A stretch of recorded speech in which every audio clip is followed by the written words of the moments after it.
এবার সারা লাইফস্টাইলের সৌজন্যে ঈদ কেনাকাটার খবর।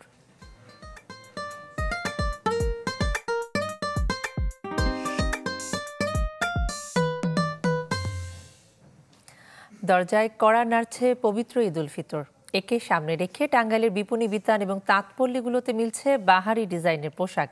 এছাড়া শপিং মলে কেনাকাটায় ব্যস্ত সময় পার করছেন মানুষ। রোজা শুরুর আগে থেকেই টাঙ্গাইলের তাঁতপল্লীগুলোতে শাড়ি তৈরি করে মজুত করেছেন ব্যবসায়ীরা। এবার half silk, milk cotton, pure silk ও সুতি শাড়ি বেশি তৈরি হয়েছে। যেহেতু সময়টা গরমের, তাই পোশাকে আরামের খোঁজ করছেন সকলেই। ঈদ আসতে বাকি আর মাত্র কদিন, তাই শেষ সময়ের কেনাকাটায় ব্যস্ত ক্রেতারা। তবে গেলবারের তুলনায় এবারের পোশাকের দাম একটু বেশি, তাই নিয়ে যেন কিছুটা আক্ষেপের সুর ক্রেতাদের কণ্ঠে। আগের তুলনায় এবার একটু দাম বেশি, যদি দাম কম হতো তাহলে আরো ভালো ভালো ড্রেস কিনতে পারতাম। যে জায়গায় আমরা দুইটা কিনবো সেই জায়গায় আমাদের একটা কিনা লাগতেছে। এখানকার কাপড়ের মান অনেক ভালো, পাতরাইলের তাঁতের শাড়ির জন্য বিখ্যাত।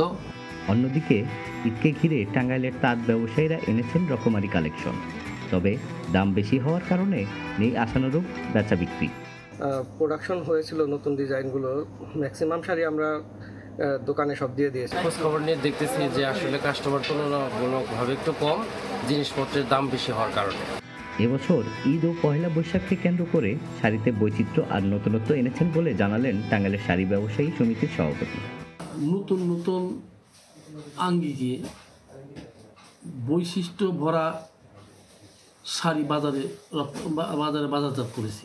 কারণ আমার আশাবাদী যে গত বছর যে আমাদের বিক্রিটা হয়েছিল সেই তুলনায় একটু বেশি বিক্রি হবে এবছর। তবু আশায় দিন গুনছেন ব্যবসায়ীরা, শেষ সময়ের বেচা বিক্রি যেন ঈদের হাসি হয়ে ফুটবে তাদের মুখে। মাসুদ রানা, চ্যানেল 24, টাঙ্গাইল।